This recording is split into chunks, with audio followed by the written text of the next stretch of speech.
So I guess talk through kind of really specifically, how do you actually get your management team or change up the management? The whole change management process on changing a culture has got to be really, really hard. Well, it's the hardest part of this. I mean, it really is, because you're dealing with human beings, and human beings have their own personal desires, and you try to align them with the company agenda as best you can. And we didn't go about it. You know, a lot of companies change the players, and they had to do all this. They talk about, well, I'll bring in this superstar athlete. You know, if I can get, you know, Peyton Manning as a, for the Japanese, probably can't relate to a U.S. football analogy, then that's all I need. Well, you really don't. You really need your entire team and a deep bench to do these things.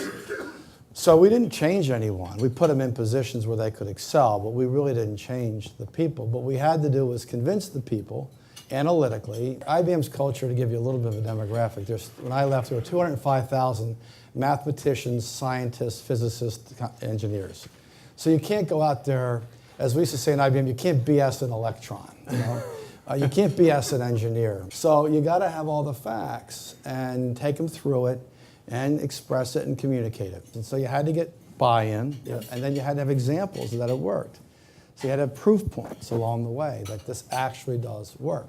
You mentioned to me some kind of key questions that you would actually ask throughout the business to kind of validating the strategy. Can you share that? I was trying to figure out a way to simply get people to understand what a core of a great enterprise was. And I knew we were going to go through a business transformation, not a financial transformation, because we just finished the financial transformation. So there's 4 questions we need to answer. Why would somebody do business with the IBM company? In this future world I've now described, it's going to be not PCs, it's going to be all these other things, right?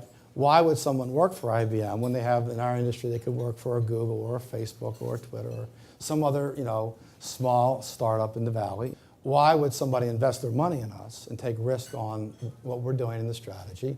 And why would society allow us to operate in 170 countries? And so that was the 4 whys. And we would go through those 4 whys continuously. I think that's helpful in terms of all of us having to transform our businesses around trying to find the unique value proposition. Right. And it's not just for customers, like you said, it's actually for all the constituents that we all have to deal with over time. You need to give people reason to do things. Yeah.